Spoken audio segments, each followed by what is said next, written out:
This video is brought to you by Squarespace. Whether it's your new profession or just a lifelong passion, start your journey to website glory with Squarespace. Check out their awesome all-in-one platform through the link in the description below. More on them in just a bit.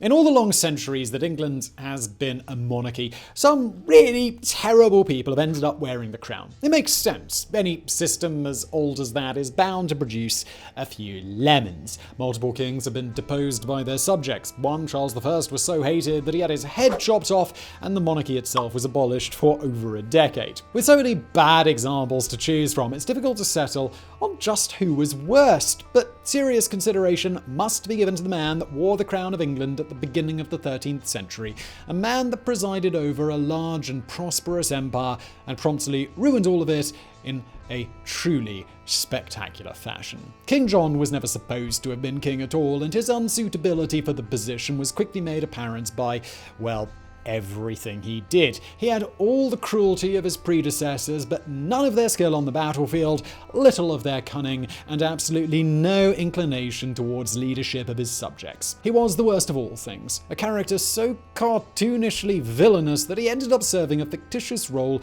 as the natural foil of that most celebrated of English folk heroes, Robin Hood. He was so bad at ruling England that eventually his people rose up in revolt against him, and he died in the midst of a bloody civil war that was entirely his own making. This is the true story of a man who almost single-handedly destroyed an entire kingdom, a man with so few redeeming qualities that even the relatively scarce positive steps taken during his reign were done in an attempt to bring him to heel.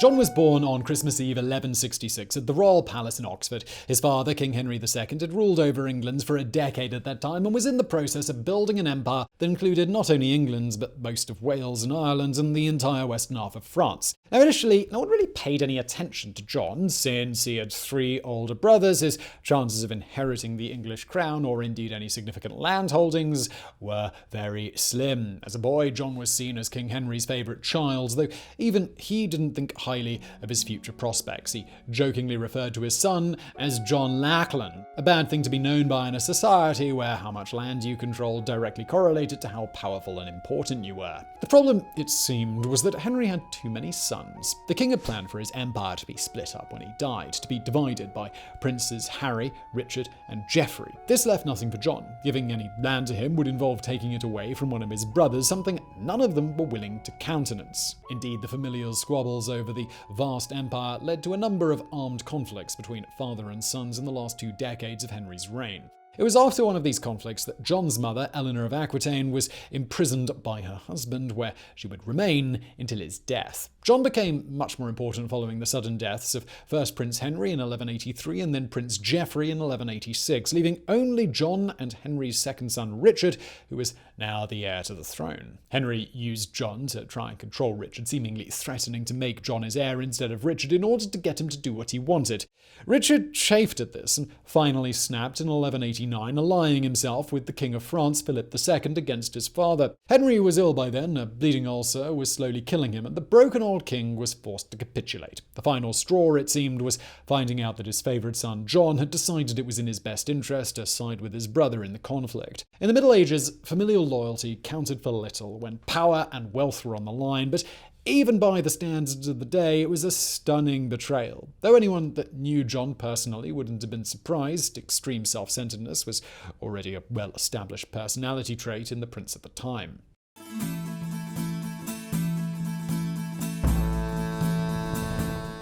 Henry died soon after making peace with his son, and Richard was crowned in September 1189. Before he even became king, Richard's dearest ambition was to embark upon a crusade to the Holy Land. The Egyptian Sultan Saladin had captured Jerusalem from the Frankish Crusader states in 1187, and Richard wanted to reclaim it for Christianity. It was to be a massive pan-European effort, with Richard being joined by King Philip of France, as well as the Holy Roman Emperor Frederick Barbarossa.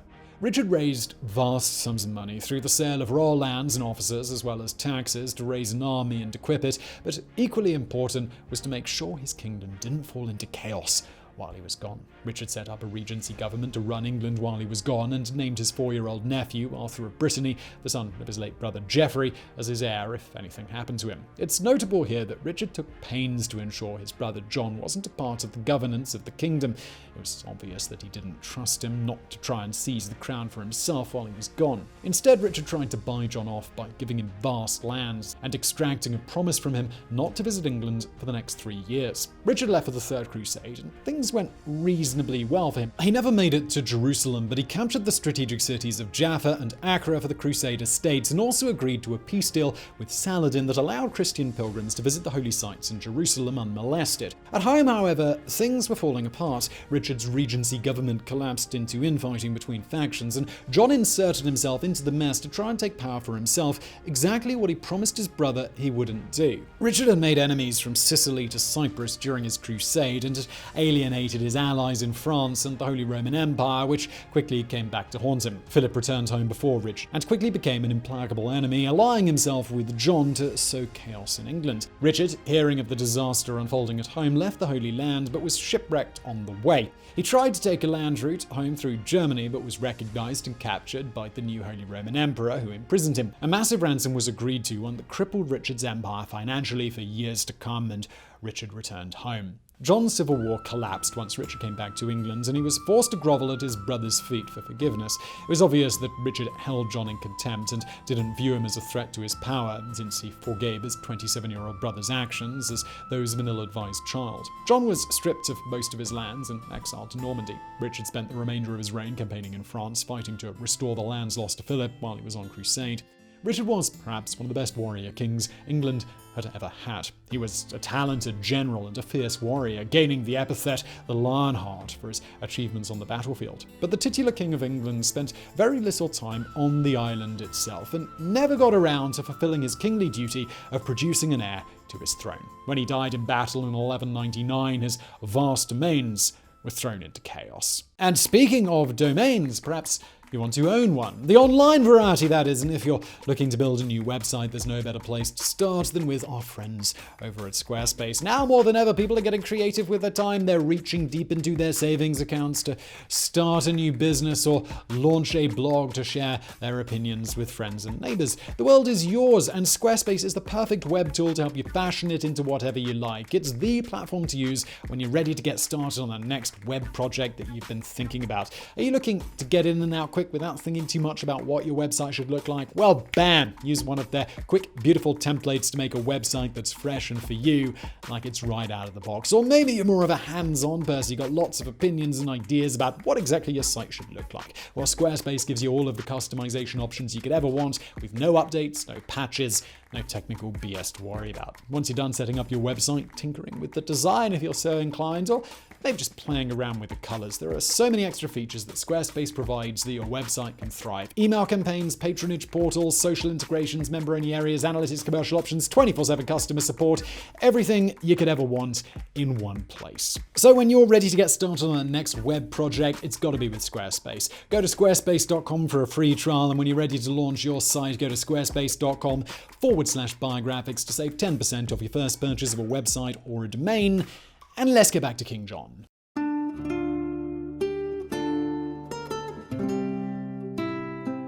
Richard's sudden death left two possible heirs to the English throne, along with the vast territories in France that the crown held: John as Richard's brother, and Arthur of Brittany, Richard's nephew. Richard hadn't designated a successor before he died, and the law of the period was confused and unclear, making conflict inevitable. Much of the English and Norman nobility supported John, who was crowned king at Westminster Abbey, while nobles from Brittany, Anjou, and Maine supported Arthur. So did King Philip of France, who saw weakened England as strengthening his own position. Initially, John saw success in the war against Philip and Arthur. He was able to defend his position in Normandy from Philip's forces, while scoring a surprise victory over Arthur's forces at the Battle of Mirabeau on the 1st of August, 1202, capturing Arthur and almost all of the rebel leadership. But all that he had gained, he promptly squandered through his own personal shortcomings. Government in the Middle Ages revolved around the king, but no king could run his government effectively without support from the nobles, and John seemed incapable of getting along with his. The king routinely alienated, angered, and ignored advice from the nobles, no matter how close they were to him or how powerful they were. Added to this was John's penchant for cruelty that was considered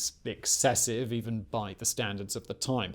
The nobles he captured at Mirabeau were imprisoned in such deplorable conditions that many of them died, offending and angering their surviving relatives. Then John shocked all of Europe when in 1203 he murdered his 16-year-old nephew Arthur after a drinking binge, throwing the boy's body in the river. More and more French nobles turned away from John and allied themselves with Philip, who was on the offensive in Normandy. By the end of 1204, the entire duchy, which had belonged to English monarchs since the days of William the Conqueror, was now entirely in Philip's hands. The French king followed up on his success in Normandy by seizing Anjou and Poitou as well. Suddenly and spectacularly, John had lost almost all of his continental possessions that his father and brother had captured and defended for decades.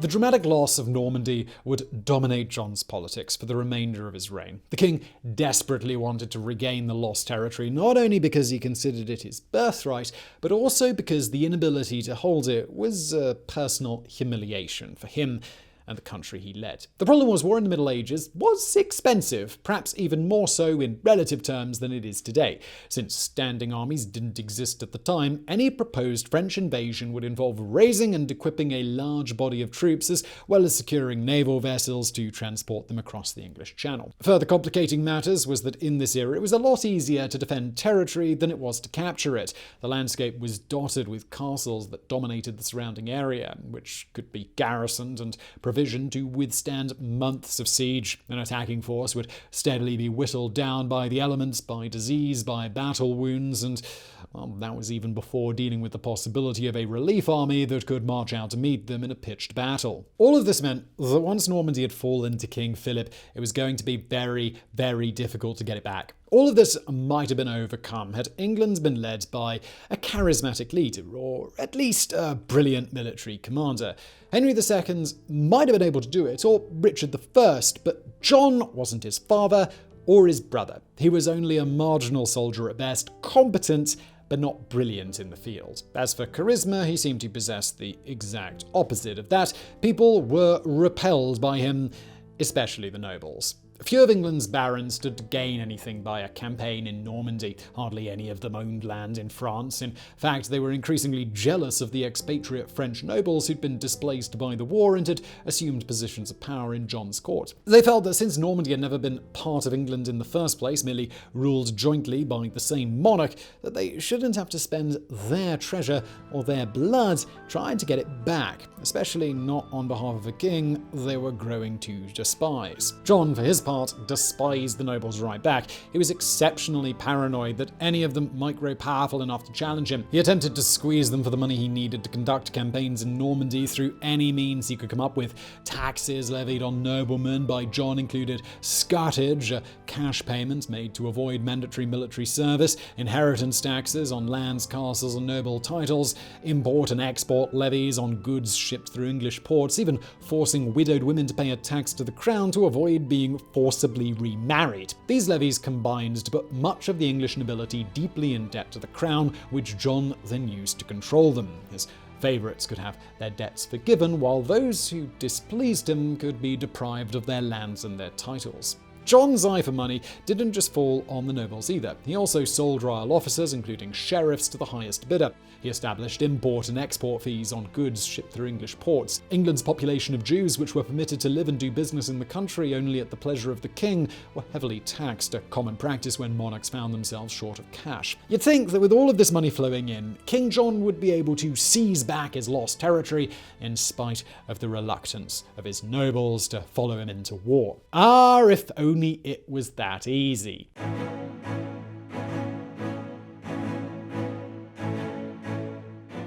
In 1214, King John must have been feeling pretty confident. He was on campaign in France at the head of an army that had captured much of Anjou and was still making moves towards the French capital, Paris. After several failed attempts in the previous 10 years, it seemed that he was on the verge of gaining back his lost territory. And then, disaster struck. John's campaign hinged on an alliance with the other major player in European politics at the time, Otto IV, the Holy Roman Emperor. Otto had invaded France from the north, while John was in the south, planning to trap King Philip and his son Louis in a pincer movement. Philip and Otto met each other at the bridge of Bouvines, not far from the city of Lille on the modern-day French-Belgian border. It was a fierce battle fought by heavily armoured soldiers hacking at each other with swords, maces and axes, typical of the High Middle Ages. After hours of fighting, the critical moment came when the French king and the German emperor clashed in the centre of the field with their retinues, with both men nearly being killed and having horses killed from underneath them. After nearly being captured by the French knights, Otto was forced to flee the battlefield. His deputies, the Counts of Flanders and Boulogne, were not so lucky and were taken prisoner. The imperial army had been decisively defeated. The loss at Bouvines spelled the end of John's ambitions in France. Left without allies, he was forced to sue for peace and once again dejectedly returned to England empty-handed. By now, things were really reaching a breaking point. The nobles of England were on the precipice of rebellion.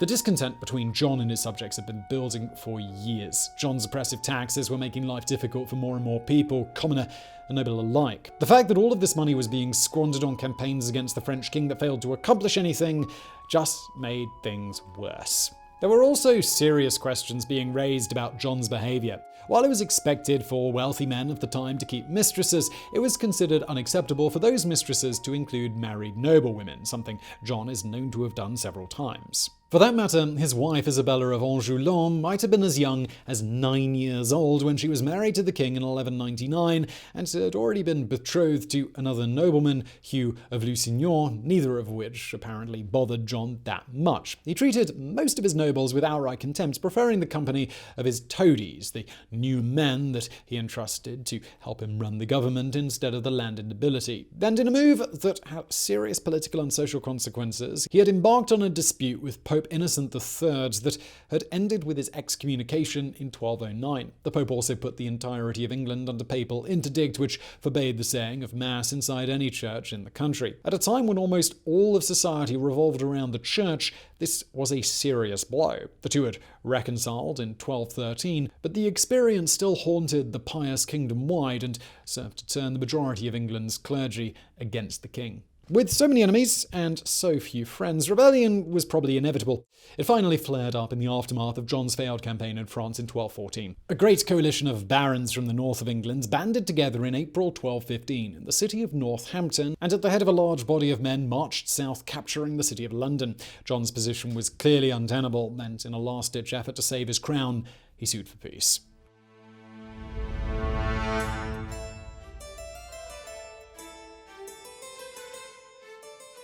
The king met with his rebellious barons on the 15th of June 1215 at Runnymede, 20 miles west of London. Attempting to mediate between the two was Stephen Langton, the Archbishop of Canterbury. The negotiations went beyond the individual demands of the nobles and raised questions about the way kingdoms were governed. Up to now, no real checks on the absolute power of kings to do whatever they wanted existed, either in England or most anywhere in Europe. While English kings swore an oath at their coronation to rule in accordance with the laws and customs that already existed in the kingdom, there was no legal recourse if a king simply chose not to do so. It was a fatal flaw. When a bad king, like King John, came along, it put the entire system at risk of collapse. In an attempt to rectify this, what the nobles wanted was a guarantee of their rights and liberties under the law.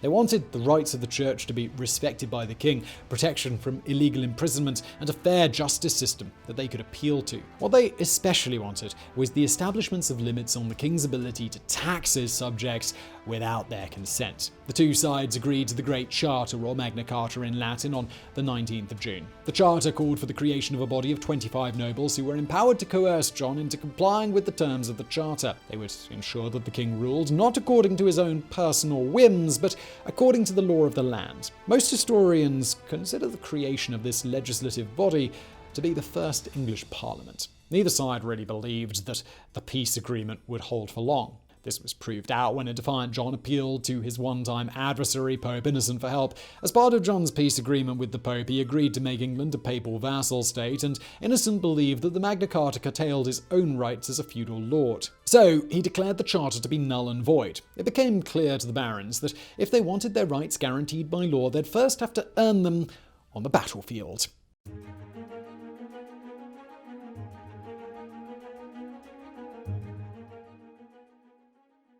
The entire kingdom descended into civil war in 1215. Hard pressed by John, the rebel barons turned to France for help. King Philip proved reluctant to intervene in the chaos, but his son, Prince Louis, did not. He invaded England at the head of a French army of knights and mercenaries and joined with the rebels at London, where they proclaimed him king. The barons had decided that they would rather be ruled by a foreign king than by John any longer. Despite being excommunicated by the Pope, Louis pressed the war against John to a fever pitch, plunging the entire kingdom into anarchy and violence. King John seemed to be at war with everyone. His barons, the French, the Scottish, he took advantage of the chaos to invade northern England. Still, John had plenty of money saved from his various taxation schemes, enough to pay for a sizable royal army.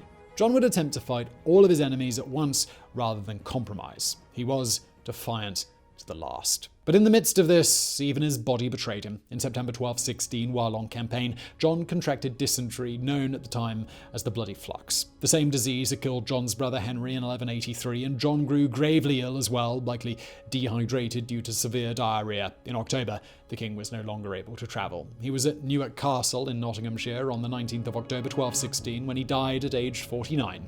One wonders how he might have felt as he lay dying, his once prosperous kingdom brought to ruin, his continental empire lost, and England overrun with foreign troops. But really, he had no one to blame but himself. His selfishness, his paranoia, and his tyranny had brought all of this misfortune upon him. It would be left to his successors to attempt to clean up his mess.